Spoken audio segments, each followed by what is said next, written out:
Right, so welcome everybody. My name is Dr. Elizabeth Cantu. For almost 8 months now, I've had the pleasure and privilege of being the CTL faculty director at Estrella Mountain Community College.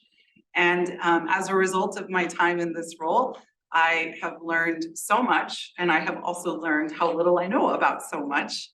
And I think that that's what makes higher education such a fascinating industry, is that we are a community of learners, lifelong learners, that are committed to students and really wanting to enhance the dreams and aspirations of all the people that are a part of our community. So I will actually say that Open Educational Resources, I am a student of. I was familiar with OER, and I wanted to start off with a bit of a story that kind of connects us to what I think is important about OER in today, not only in higher education, but in our communities that we serve. So today, we'll be talking a little bit, my plan for today, if I can get the, there we go.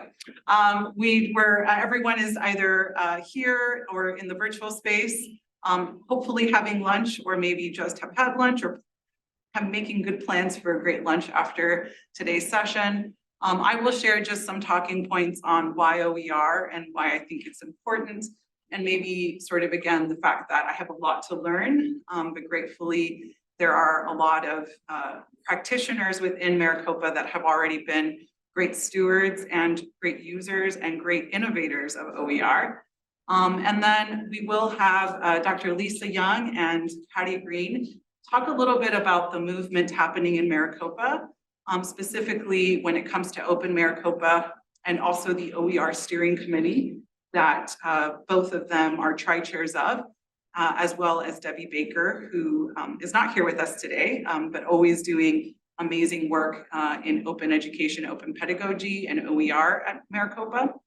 And then I will say that I want to thank Dr. Cecilia Rosales, who I have learned a lot from in my 8 months being in the CTL. I really appreciate her desire to always be innovative, ask the challenging questions of why aren't we doing, or how can we do more, or what can we do to better. And so it was Dr. Rosales that I think last summer when we were doing the transition when I was doing the transition into the CTL, that I became aware that she was championing the adoption of a new OER platform called LibreTexts. And so she has been doing a lot of work behind the scenes. And so she will be sharing a little bit more about LibreTexts. And then my hope is that this is the beginning of a series that we can do at Estrella Mountain, continuing to discuss OER, not just in terms of the value of it, but more importantly, what are we doing with it? One of the things that I have found really inspiring in my learning of OER is how educators and students are really kind of reimagining, right, what education can be. And as a educator who really tries to tell my students that college is the time for them to really not see themselves as knowledge consumers, though they're also knowledge producers in the time that they're in college, I really see that OER can really help students see the value of how they can contribute to teaching and learning on our campuses. So with that, I'm going to start off with a personal story. When I was, I'm the daughter of 2 Mexican immigrants. I grew up in McAllen, Texas, which is on the kind of Texas-Tamaulipas border. And my first official job is I was a sushi server at a Tokyo Sushi was the name of the restaurant.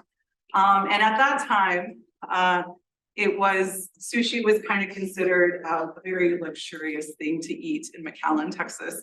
It was kind of like a high-end restaurant.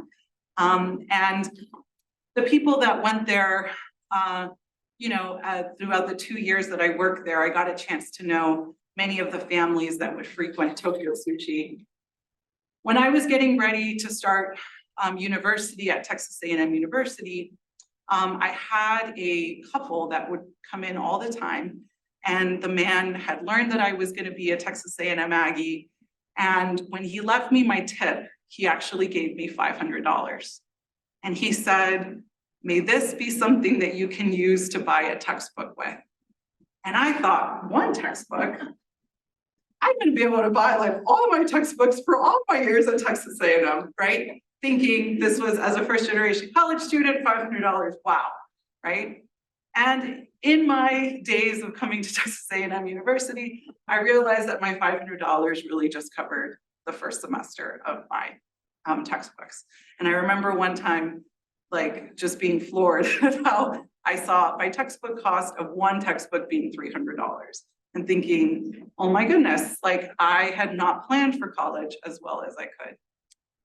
And the $500 just had a very different significance that the man that gave those to me, because I realized, like, as he was a dad who had raised kids that had gone to college, he understood the cost of textbooks.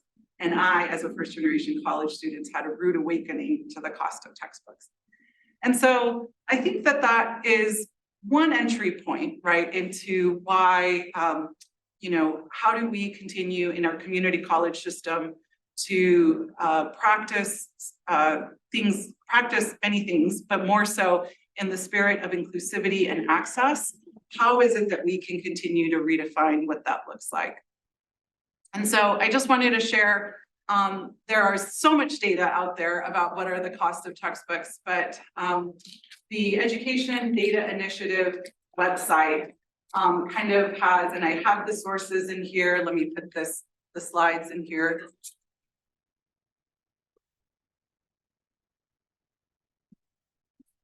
That, the average cost of textbooks, and this is kind of, in the span of academic years, right, really are over the thousands, right?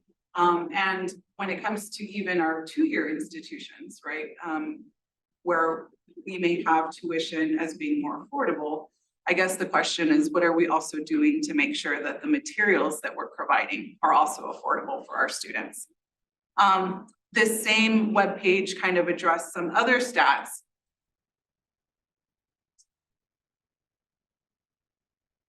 And one of the stats was that the textbook industry is valued at $2.58 billion, right? And that often students, according to these reports, 25% of students had reporting working extra hours to pay for books and materials, and 11% had skipped meals to afford books and course materials.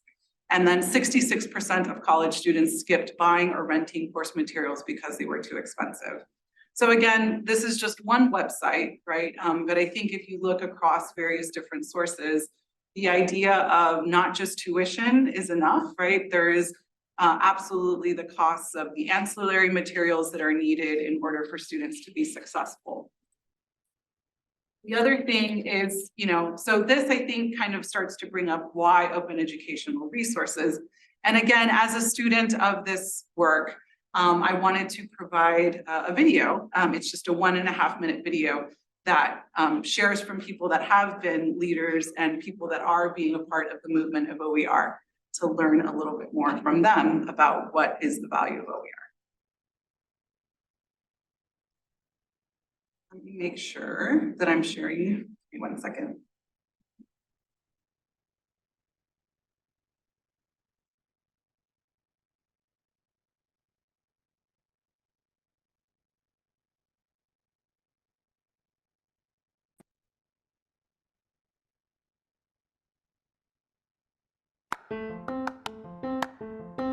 OER are open educational resources. These are materials that have had an open license applied to them. So it could be a full textbook, a single unit, a worksheet, an interactive activity, anything that helps with teaching and learning. They can be printed out into physical copies for a very low cost and given to the students.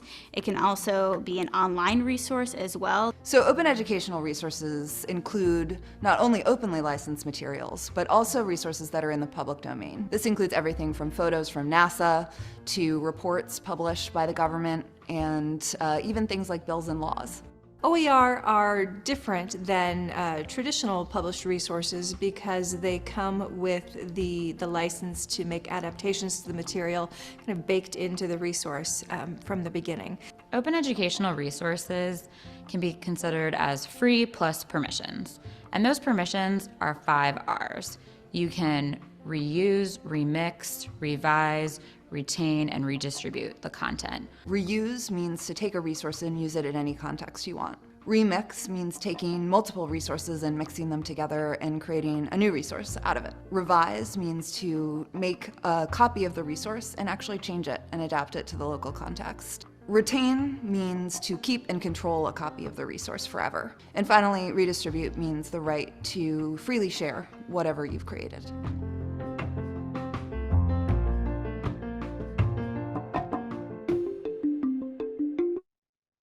All right, we'll get this going.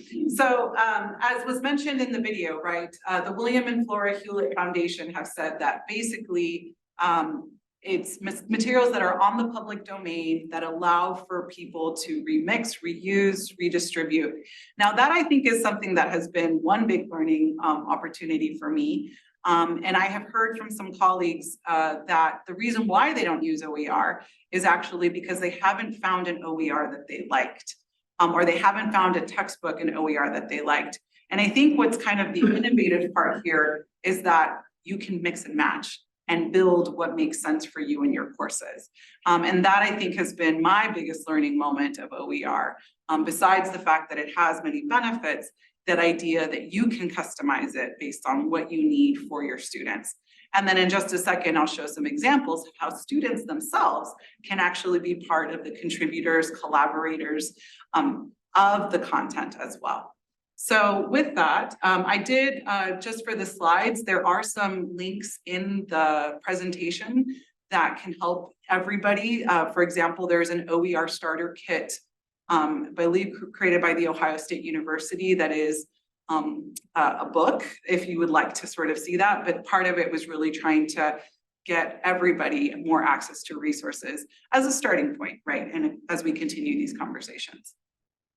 So some research shows, and I have the link there of a study that was done in 2018 that shows that OER has value because it really helps students increase their performance in the courses. If a student, I had mentioned earlier that 66% had said that they either weren't buying textbooks or that they were making decisions about whether they were going to have access to textbooks because of the high cost.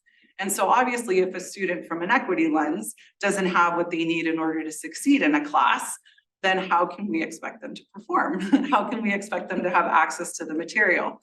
And so in this study, they actually were able to demonstrate how it was because of OER materials that students often had better grades and lower failure or withdrawal rates than students that were in another class that wasn't using OER materials.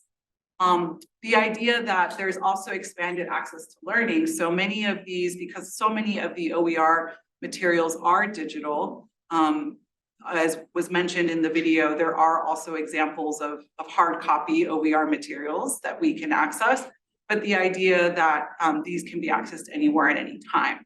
And so that obviously limits the need to necessarily have a hard copy textbook the way that I was kind of raised in the early 2000s when I was in university and grad school, that you had that physical book that if you didn't have it or you left it somewhere, you wouldn't have access to what you needed. The other sort of components of this, we just let Stephanie, welcome, thanks for being here.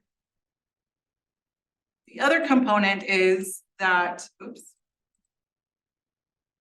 as I mentioned already, right, OER allows us to modify and improve the course materials and resources that are used within a class.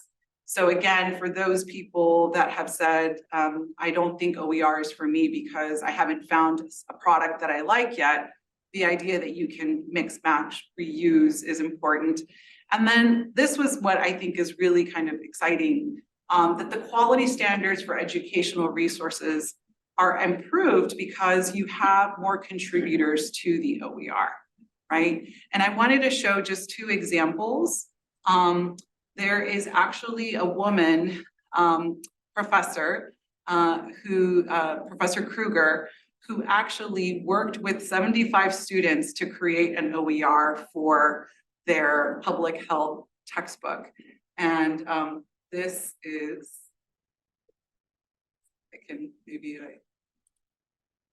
this is their model, Models and Mechanisms of Public Health. This was the textbook that her and the students created as a result of the work that they did within the class. And so that, to me, I really feel really helps to exemplify the model that students can be, or we want to see students as knowledge producers and knowledge contributors, not just knowledge consumers in our classes. And so I think that that is kind of just a very innovative way for us to consider how our materials are really helping students see themselves as scholars, as contributors to knowledge within our society.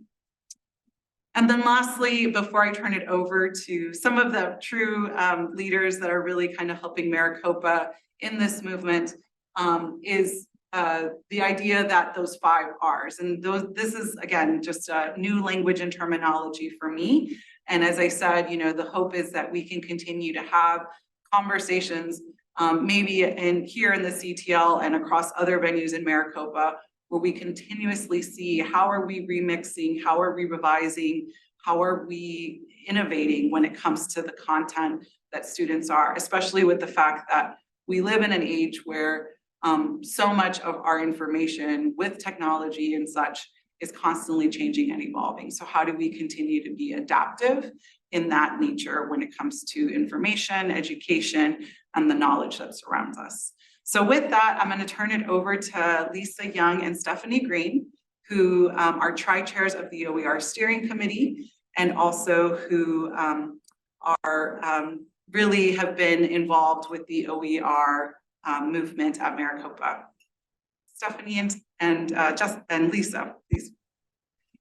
Thanks, Liz. I'm going to try to share my screen and see if I can do this properly. I'm just looking. Hang on a second. Sorry, I'm not super Zoom worthy. So let me just. Try one more time. Did it not work? Oh, I think you were. It is working. Sharing. Can you see that? It Yes. says Open Educational Resources. We do see it. Okay, great. Fantastic. Yes. Thank you for your patience.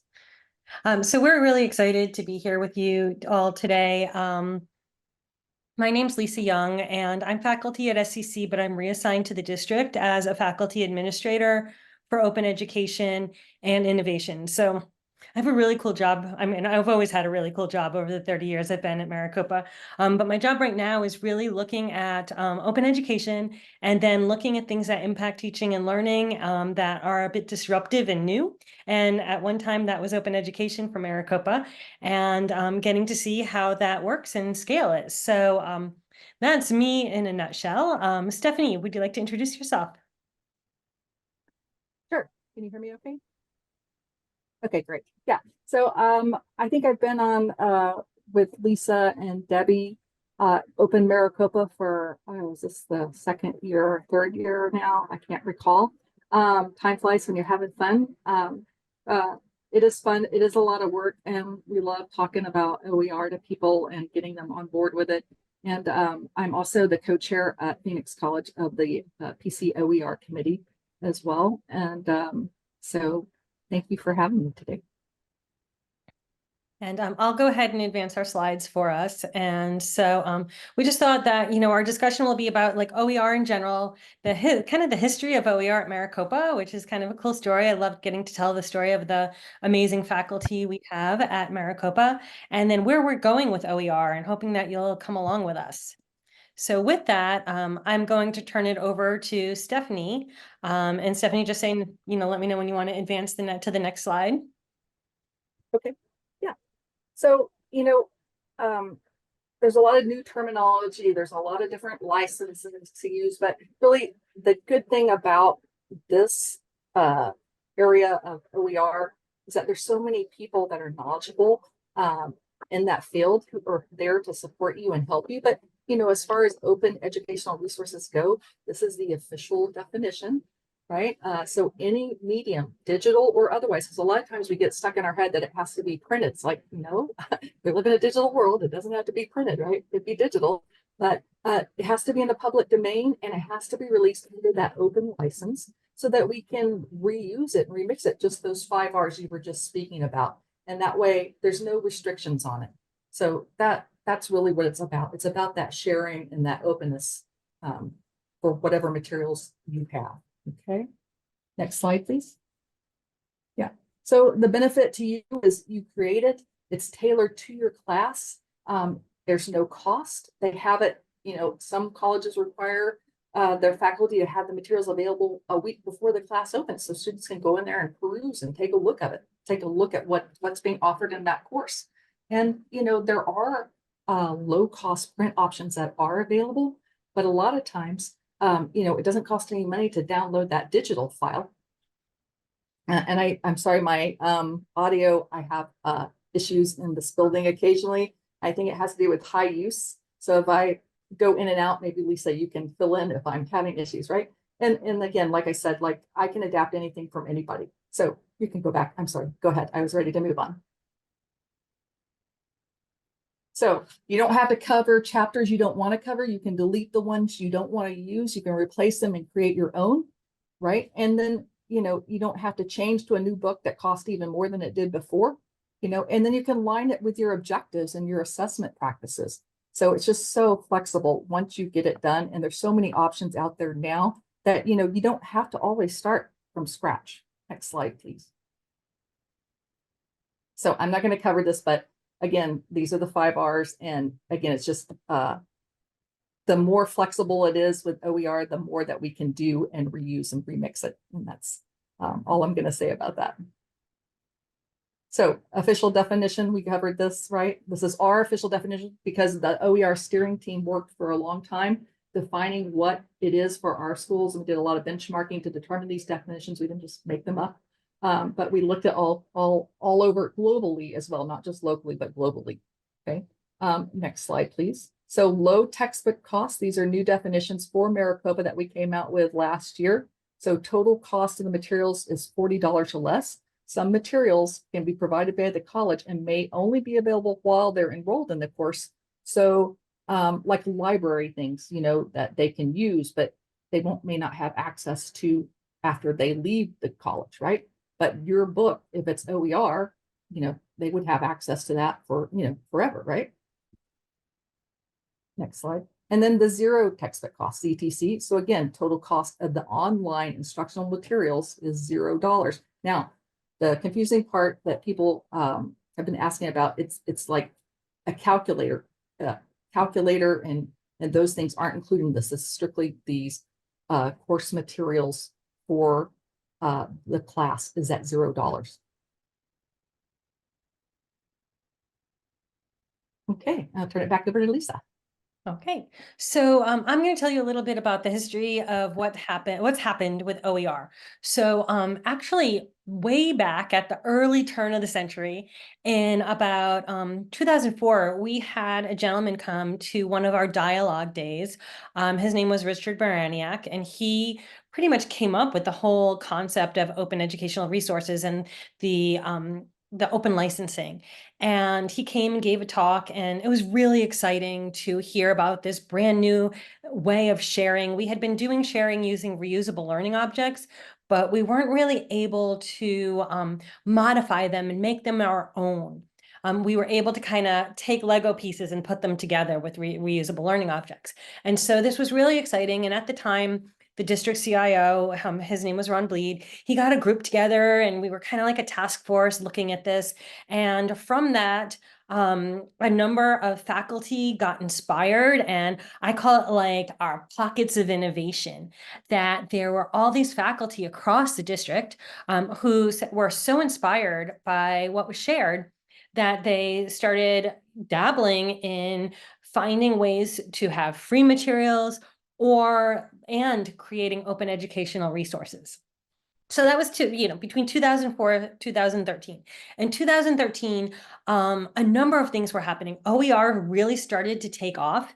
And then there was also another thing called massively open online courses. And so these two things with open got a lot of press, and where people were talking about it. And so at the time, the provost, I was a chair of this committee, and she came to me and said, "What's happening with all this open stuff? Can you come talk to the board?" And I was like, "Whoa, I'm scared. I'm excited, but I'll go talk to the board." And we shared what it was, and we talked about the things that the faculty were doing, and we ended up putting together a task force specifically about open educational resources to do an environmental scan of what was happening across the district.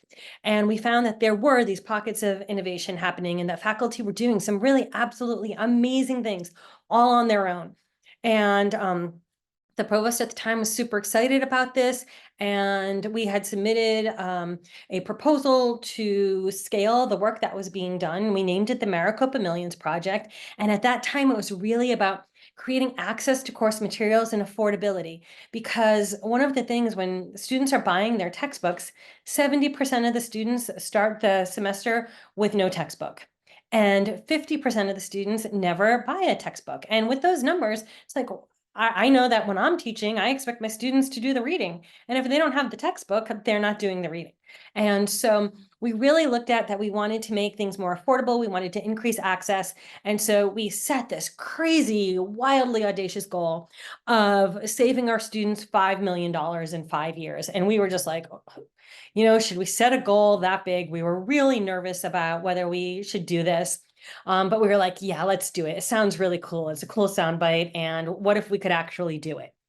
And so we ended up we got a budget. We had people on reassigned time to do some of this work and coordinate it. We took our show on the road. We visited all 10 colleges and talked to faculty about this. We supported them with grants. And so that's when these OER grants started way back about 10 years ago. And we supported faculty with faculty development and stipends so that they could adopt, adapt, remix materials for their students. And what we heard was that we were saving our students money. Students were so excited about it because they felt that their faculty had made the materials for them. So we hadn't even really thought about inclusivity yet in regard to the open education work. We were so laser focused on cost savings, but students were so excited about it. And it was really pretty neat. And so our goal was $5 million in 5 years. We actually hit $5 million in 2.5 years, which was super exciting for us. And we were able to do that.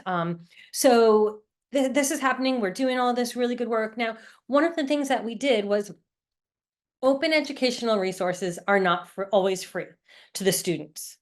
Sometimes there's a cost to it because there are great systems that can amplify the learning. There are some faculty want their students to come to class with printed workbooks. And so at that time, we were like, what do the students really care about? And we basically said, well, they care about if they're no cost or low cost. We really didn't think about letting the students know specifically that these were open educational resources. So because we wanted to make sure that it was simple. And at that point, what we were hearing from our students in all the focus groups that we did and surveys was that they needed more affordable options. And so that's how we came out with this low cost, no cost, low cost. And one of the things that happened with that was our data is all no cost, low cost. Our data from the past 10 years, we can't break down what's OER, what's ZTC, what's LTC. Now we can because we have these new codes and these new definitions, which we're so excited to see what we're able to do with that.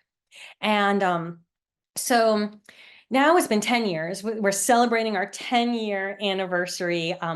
We've switched names to Open Maricopa, which Stephanie's going to tell you about in just a minute. But as of fall 2023, you all of us together have saved our students over $36 million in course materials. And so from an affordability and having access to materials early in the semester and being able to leverage them. We've done really, I think, good work. It's super exciting. And these are very conservative numbers.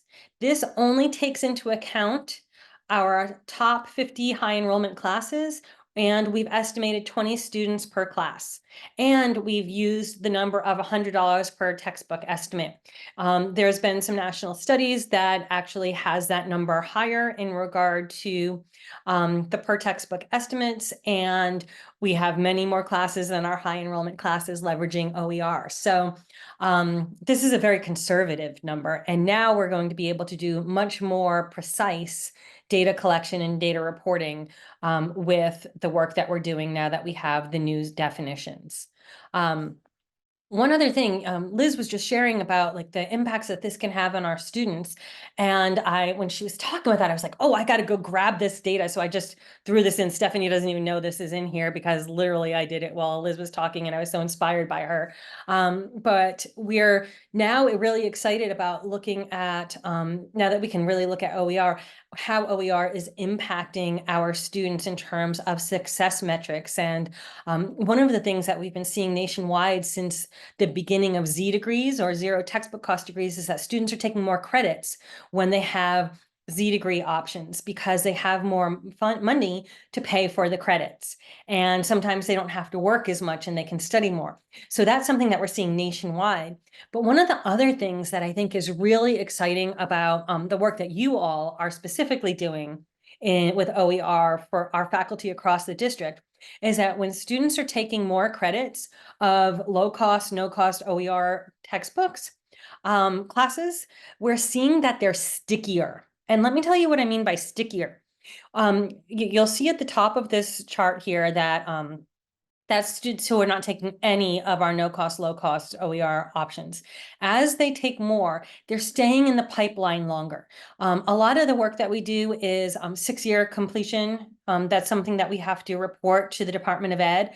And so that's why we're looking at the 6-year completion. But students who are taking these courses that we're creating, these materials, courses with these materials that we're creating for them are either completed their educational goals and their credential, earned their credentials, transferred, or they're still enrolled. But when you see that students who are not taking as many of those credits, we're losing them. And so to me, that stickiness factor is really exciting and something that, we need to dive deeper into because it's some really interesting data and our students, this is our students achieving their dreams. They come to us with goals and dreams and we're helping them with these OER materials. So that's some of the work that we've done so far. That's like kind of that history. And now we have Open Maricopa, which is really beyond access and affordability. And Stephanie's going to take it from here. So Stephanie. All right, thank you, Lisa. But as she said, we're moving beyond just the textbook savings. We always knew there was more to it than that. In other countries, they don't focus solely on the cost savings, whereas in America, we tend to focus more on the cost savings. But, as Lisa shared, based on the numbers of the cost savings, and then looking at that last slide, that's of that cohort, we're making a difference. And that was our mission, right? To promote student success through having low cost, no cost materials and that increased access to that quality educational experience. And I think part of that too is that when faculty adapt OER or use OER, it's more personalized for that class and for those students. And so everyone, the faculty can be more passionate about that material because they were involved in it and put it together for them. It's not just from the publisher, which is also a wonderful source as well. But our vision is to continue that, to break down those barriers of cost. So like Lisa said, they could take additional classes and also helps foster collaboration. So we're moving now towards, so the faculty is creating the OER. Now we're having the students create OER, and our OER librarians are fantastic for helping assist faculty, create that type of assignment in their class. right? And again, gets them talking with each other and working together on projects. So it really fosters that collaboration as well as all the benefit of the low cost and no cost and equitable and all those other good things. Next slide, please. So like I was mentioning, the diversity and inclusivity is really key with the OER, and it's student-centered, like I mentioned, that we can actually have the students take on the role and develop the materials and build upon it, or future classes can build upon it, which like I have done with my class and my students. And then Lisa shared that with the student success, it's a catalyst for keeping them ongoing in education. And it's creative. You can be creative, they can be creative, their own voices can be heard, and it's high quality, right? So again, the most complicated part is the licensing, which there are many experts to help you through that. Find something you like, you want to use, and there's people that can help support you. But it's all about sharing, being innovative, and collaborating, and access. And so our 3 goals are engaged faculty in open education practices, which we do by sharing out webinars, conferences. We help provide grants, fellowships, also let them know about additional fellowships if we're not offering the fellowship, so they can dip their toes in it, or they can jump full in and create a book from the get-go like I did when I was newly hired here at Maricopa. And then our goal 2 is to design educational equity infrastructure systems. And 3, we're going to support those efforts, as Lisa mentioned, that we can actually have more of those DTC and affordable degrees, and we can build upon that. And with those new course taggings or course notes, as we refer to them, we'll be able to identify more pathways and quickly create more affordable degrees for our students. And I might just add in terms of goal 2, in regard to that infrastructure, there's a number of things that we're doing. We have MOER, which is a math homework system that really levels up what faculty can do in regard to teaching math leveraging open educational resources. We support ModPress, which is a publishing platform for open educational resources, and it allows us to create digital textbooks that can also be printed, but also we're able to integrate activities into those textbooks so that students can practice what they're learning, and we can also sync that into the grade book for either quiz points or attendance. So there's some cool things that we can do with that. And then we're also leveraging LibreTexts. And you're going to hear about that from Cecilia shortly. And we're also part of OER Arizona, which is a statewide network of all of the institutions. So we have the 10 community college districts that are in the state engaged, as well as the 3 public universities. And we have an OER hub where we can share our materials. And with the Sun system, we have so much engagement and crossover in regard to articulation that we have some really cool opportunities to collaborate in some new ways. So we're really excited. Just last week at our OER regional conference, we were able to kick off this OER Arizona network and this hub. So those are some cool things that we have. Liz, how are we doing on time? We're doing good. I think whenever you're ready to transition, so we can see maybe a little bit more about LibreText, that would be great. Okay. One thing that I just wanted to note is that if you haven't used open education, it's really transformational as a faculty member. Stephanie just mentioned that, right up almost as soon as she got hired, she wrote a textbook. I have been involved in this work for over 20 years now, and I live, eat, and breathe this. But just a couple years ago, I created a new textbook, and I actually adapted. A colleague of mine who I've known for years, had developed a textbook years ago through a grant, and I took it, I adapted it, I remixed it, I changed the order there. I mapped it to my curriculum and my competencies. There were some areas that were gaps. I filled in those gaps with some other materials. I wrote a couple of chapters. I leveraged some students to help me who developed an index and a glossary, and they helped me develop those interactive activities. And I threw it out there for my students, and I shared it with the world so that anyone could use it, but I shared it out to my students. And the class was a second 8 weeks class, so it started right after a spring break. And so it started the Monday after spring break a year ago. And that Wednesday, I got an email from a student who said, I love this textbook. I've looked at it in advance because they had access, because I opened up my classes a week early. So they had all of spring break to look at my class and the materials. And they were like, I love this textbook. I love that it's really focused on Arizona.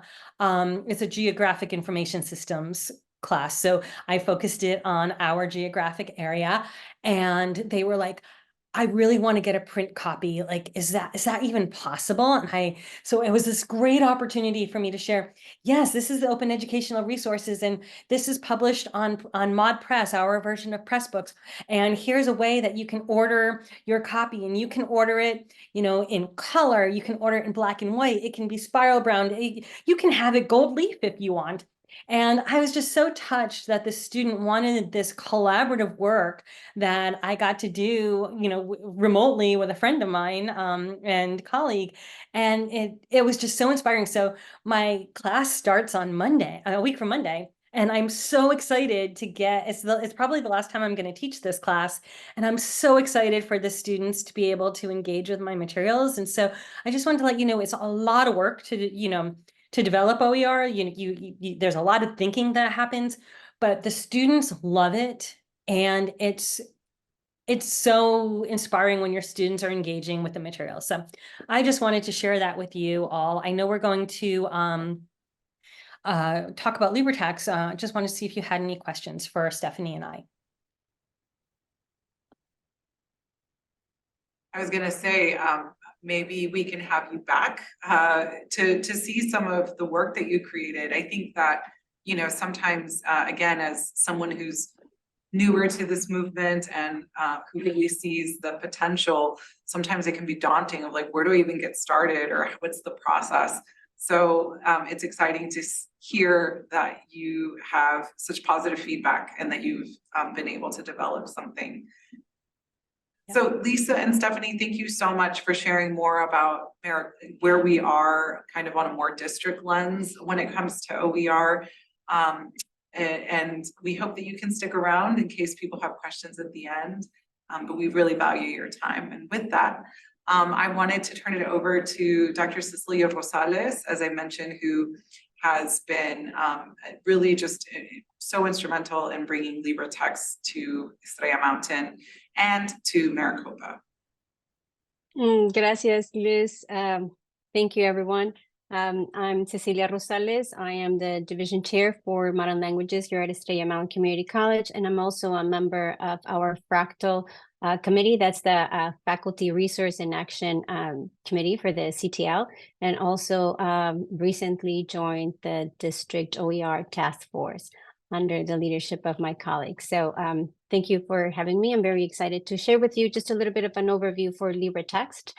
It is Open Education Week, so now is a great time to be talking about this because there's many workshops coming up on LibreText. And for those of you who were part of the fabulous Arizona OER conference, we also had Delmar, who is the founder of LibreText, giving us a presentation. So today I will just be giving you an overview of what LibreText has to offer, with the understanding that there are resources and guides to walk you step by step, depending on your comfort level and how much time and energy you have to devote into this. That we hope that at least you have time to peruse the libraries to see what's available and what is ready to be incorporated into your classes. So with that, I would like to share with you this overview on LibreText.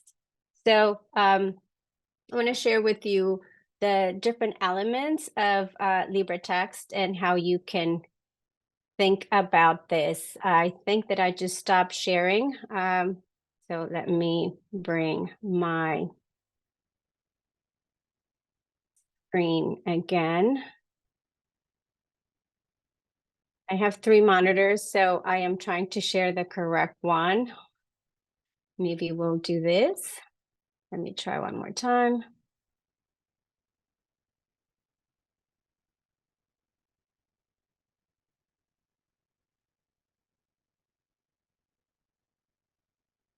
Here we go. So the LibreVerse, what is the LibreVerse? The LibreVerse is a very powerful platform that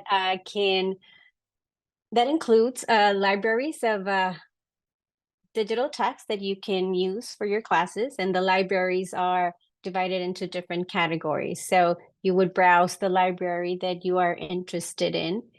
But the LibreVerse also includes an adaptive learning system. It's a standalone LMS. However, it can also be incorporated into Canvas for great path back. The LibreText Commons are these libraries where the texts are already ready to go. You can download those via LMS cartridge and use them into your classes by adopting them as the official course book. But then you also have a conductor where it's a remixer, whereas my colleague said you can customize your own, you can build your own from scratch, and you can remix and reuse, revise. We also have the Jupyter Hub. We have Nova that I have not used because it is coming soon.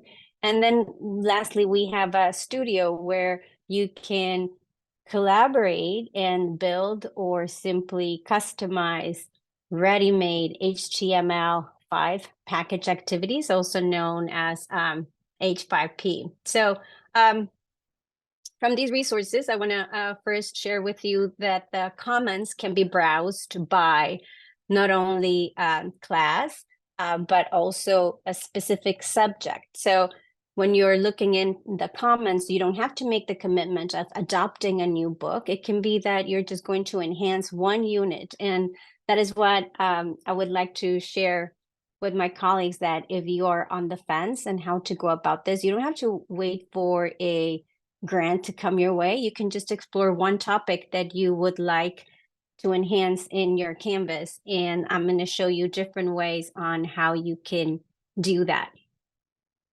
This presentation is being shared with you. I'm going to include the links in the chat. But the number one thing that you would need to do is to request instructor access to LibreText. So if you navigate to LibreText, and I'm putting this URL in the chat, and if you use the single sign-on, that is going to, since Maricopa is now members, we're now members of LibreText, is going to grant you instructor access after they are able to verify that you are in fact an instructor. So the comment, you can find materials of what's available. In the Studio, you can find interactive materials. So here's an example of what this would look like in a microbiology class, for instance. You can browse assignments that are available, or you can browse for, is there an entire class that already has the homework for the entire class? Are the competencies similar? So you can discover in Studio by browsing by subject or looking for a specific keyword. There's a lot of nursing materials and for the sciences as well, and humanities too. And you can also look for the type of activity. Do you want it to be puzzles? Do you want puzzles exclusively? And here are some puzzles. So it can be a crossword like this. And the beauty of this is that then you could curate your own collections, right? You can be adding this and say, I'm going to add this to this folder for future use for another class. You can also search by subject, and LibreText also thought about including hubs, which are communities of practice. where like-minded people come together, but also by specific colleges. So you can subscribe to the changes to any collection. It can be a part of the American Sign Language collection, for instance. This is Studio. So HTML package 5 or H5P has many different versions and many different types of activities. So let me share this link here. Once you are confirmed as an instructor, you're going to have access to all of this, which is the LibreVerse. The LibreVerse includes all of these elements from the H5P collection to the Commons. And also the Remixer. Conductor is where you create your projects, where you create a learning tree, where you decide which pages you want to take from which resource, if in fact you want to focus on building something.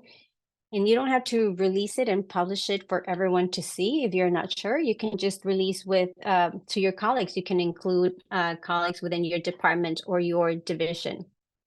One more time is the view of Libre Studio when you are browsing by subject. Future H5P. And if you're not familiar with H5P, there are many different types. You can set up assignments so that students drag and drop, where students put in order. Students can even reply with audio. And you can also include video, and students can respond either with a multiple choice or open-ended questions in video. So this is just an example of what there is available. Here's an example of how you can incorporate tomorrow in Canvas if you find something today.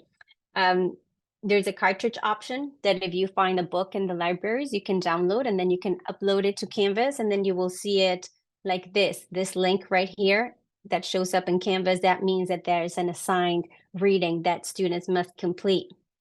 But you can also enrich a Canvas page, like an existing page, a content page in your Canvas. Here's an example from chemistry, for instance, where you could include this interactive element in your Canvas page. And to do that, it's incredibly easy. You will first check the rights of use right here. And here you click embed. It will provide you with the HTML code, which then you just add to your Canvas page, and voila, there you have it. It will appear in your Canvas page, enhancing your students' learning. If you decide that you have found a collection of assignments that you want to integrate via the ADAPT LTI integration, then students will complete assignments in ADAPT via the external tool link, and this will grant you a great pass back. And since the district, I'm so happy that the district has now joined the LibreTech Consortium, then I believe that there are still opportunities for people to adopt the ADAPT homework system, which typically would cost $10 per student. And sometimes that is instructors use course fees to pay for that. But currently the district sent out a call for those interested in having those access codes so that students complete practice in ADAPT with great path back in Canvas. And of course, you have complete control over which activities those are.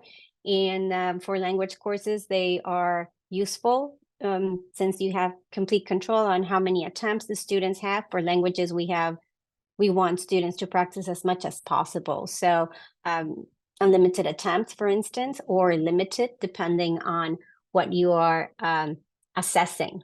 So embedding is simple, as I shared. You just go to your Canvas rich text editor, select the HTML view. You paste the code that you just got from the activity that you found. You click save, and then the interactive activity is on the Canvas page proper. that is one way that students can practice the content. Case studies. Here's another example of a case study and how elaborate this can be. So this is what it looks like in studio. So students, this is a microbiology. So students are not just reading, they are also checking for understanding. And I think that is so wonderful because then students can complete their own knowledge check. And they can check if they got it right or not. And you can also embed this in your Canvas if you wanted to, or assign it. And here, the metadata, it will tell you who the collaborator is with the information, the author, the licensing information, and when it was created. So adapt the homework system proper will include all of this. You can create a learning tree where you dictate the learning map and when you're preparing the scaffolding.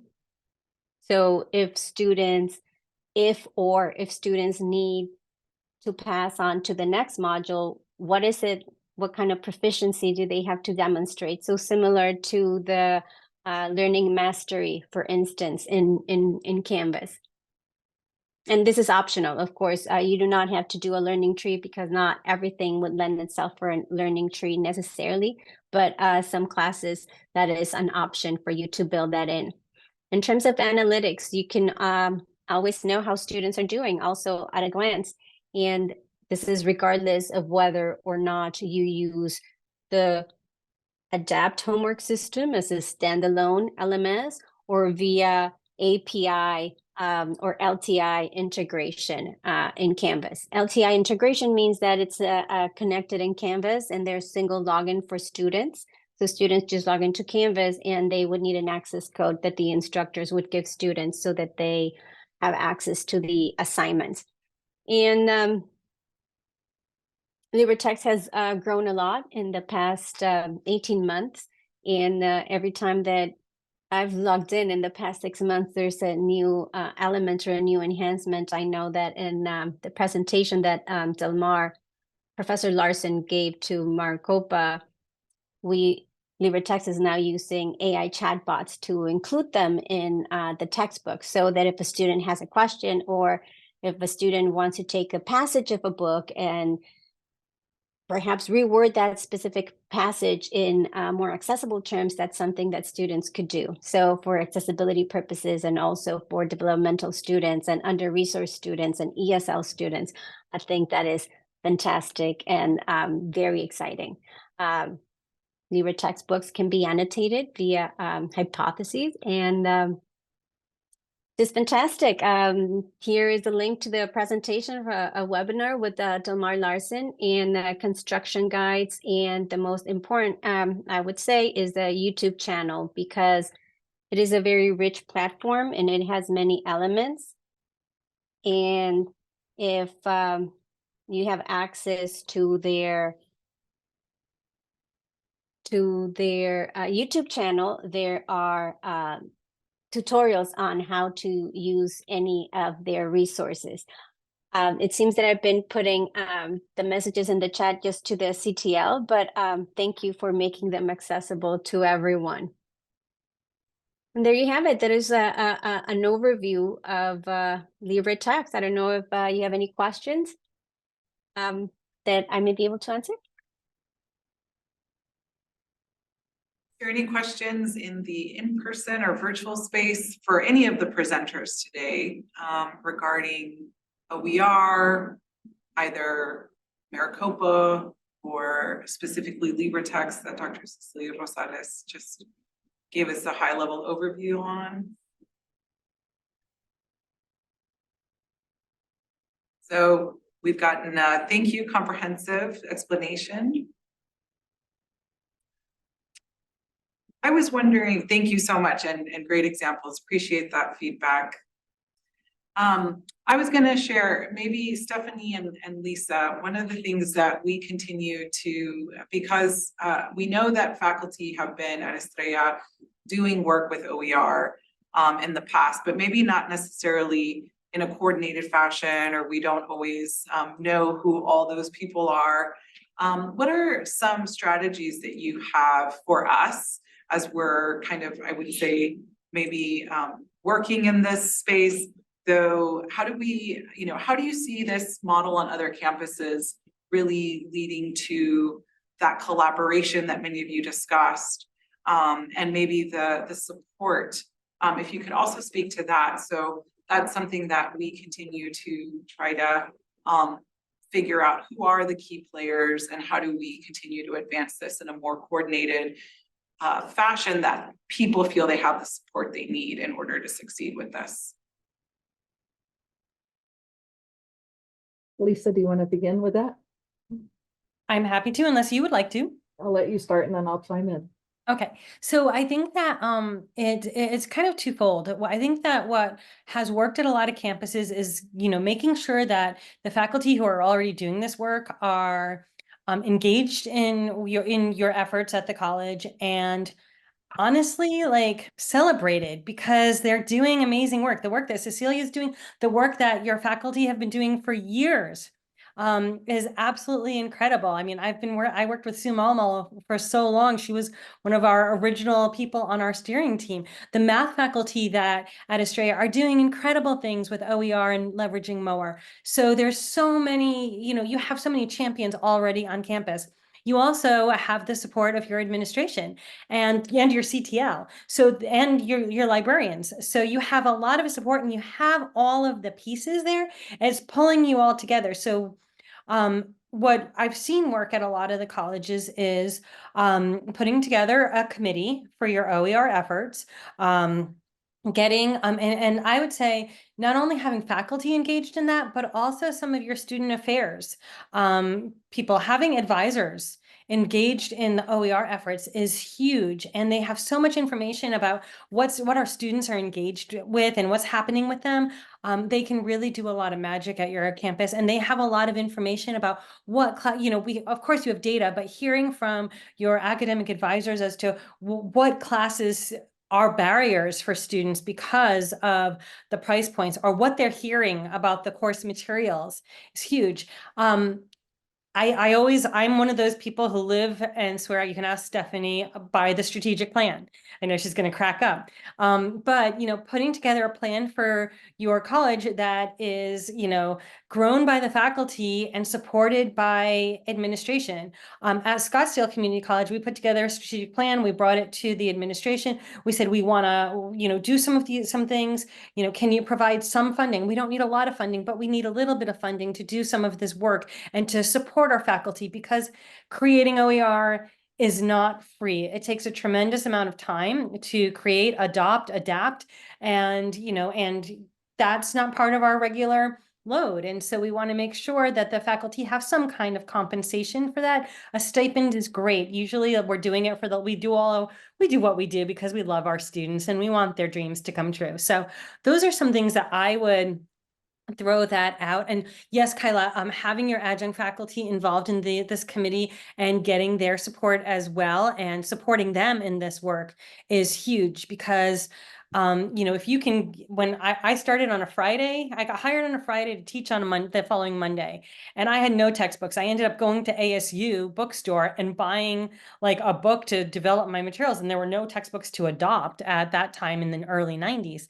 But if you can give your faculty an open package and say, hey, we're so glad you're teaching for us. Here are materials. You can adapt them as you need. Change the examples, make it relevant for you. But here's a starting point. That's huge for our adjunct. So really good point, Kyla. Stephanie, I just went on and on. Sorry. No, that's why I wanted you to go first and I could fill in between. So at Phoenix College, Lisa, Scottsdale was a little bit more advanced as their approach. We were more of I'd say more like a grassroots effort here. Some of us who we knew, part of the problem is we don't even know who's using OER, or in the past, we haven't known who was using OER at our campus. We sent out an email survey a Google survey to find out at first before we actually had some reports that now we have these tags and we can actually go, oh, I didn't know they use OER. Is it really OER? What is it they're using? Are the book? Is it materials? What is it? So now we can ask those questions and go directly to those people. So that's one thought.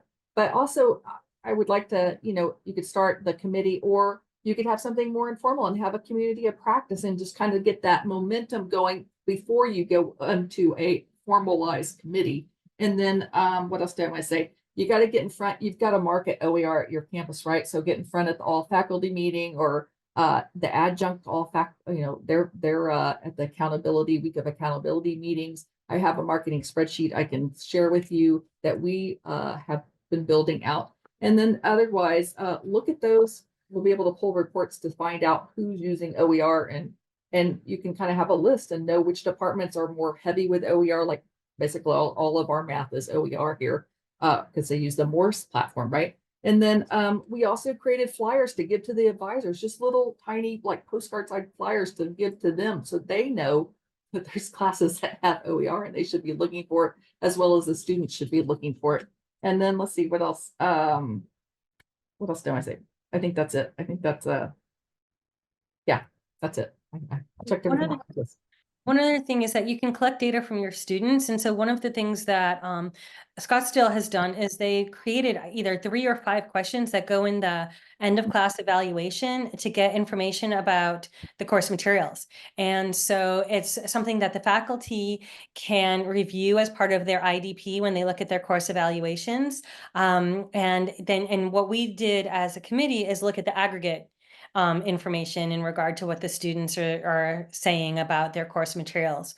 And so that gives you some data really specific to your students at your college. And if your college is open to that, that's definitely something that you can do. Other questions or closing thoughts for our presenters? Well, I thank you so much. I know Dr. Rosales put together the open week. In the presentation that I shared, I wanted to share that it was important for us to bring this lunch and learn during open week, also to kind of promote that this is something that I became aware of this year. And this is actually an international, people from all over the world sharing their practices, sharing examples of the innovations that they are doing when it comes to materials.